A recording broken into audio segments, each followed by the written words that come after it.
I saw a news article the other day. I've got it here on my phone, um, just to try to keep this brief.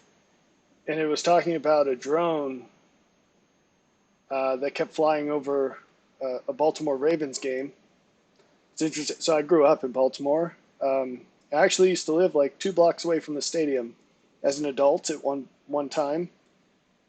But apparently, the FAA has serious regulations governing flyover rights during stadium events.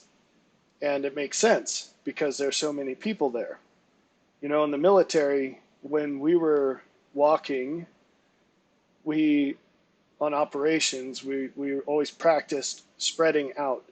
And the reason given was if you're all clumped together, you're an easy target. If someone launches something at you or throws a grenade or just sprays a bunch of bullets, they're going to kill a lot of people with not a lot of effort. And so you spread out as far as you can while still seeing the other people. And sure enough, in the university, I don't know why I said university, probably because that's the only stadium where I live.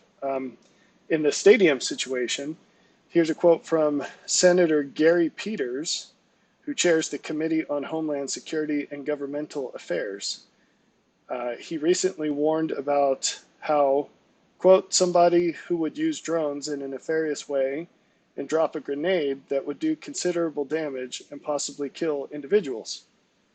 So there's a few things to note about this. One, when situations like this are brought to the attention of normal people, they are always shocked because they didn't think of it. But two, the people whose job it is to think of these things absolutely did think of it.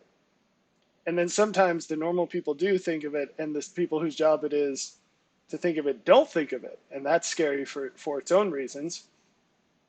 In a book called Lights Out by Ted Koppel, he interviews the first, I believe the first, Secretary of Homeland Security and asked what the nation's response would be in the event of a grid down scenario. And he had no idea.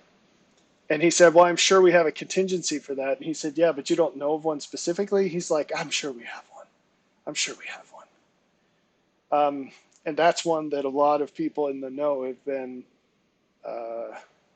officials in the know, like former generals, CIA director types, have been warning about for a long time as the number one threat to the nation's security. So why do I bring all of this up? Oh, sorry. And another point I wanted to mention about old Senator Peters' comment is that still necessitates getting your hands on a hand grenade, which I've never tried, except in the military when they were handed to me. But I expect that it's not the easiest thing in the world to do. So the question is whether someone could do it with much more simple to obtain items and it being some kind of damaged. And there's no doubt, because there are things that are readily available that could do that. And again, I don't want to go into details. I'm not trying to encourage anyone. Quite the opposite, in fact. Quite the opposite.